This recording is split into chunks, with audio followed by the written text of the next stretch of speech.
राह जाने ला टोके ना सुनार सिया जी।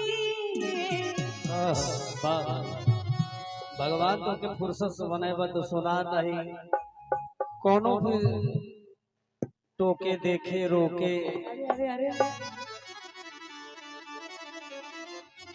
तो बड़े सुंदर से भाव में क्या राह जाने ला टोके ना सुनार सिया जी काहे नथिया गढ़वला उधार सिया जी काहे नथिया गढ़वला उधार सिया जी। राह चलीला टोके ला सुनार सैया जी राह चलीला टोके ला सुनार सैया जी।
बहरा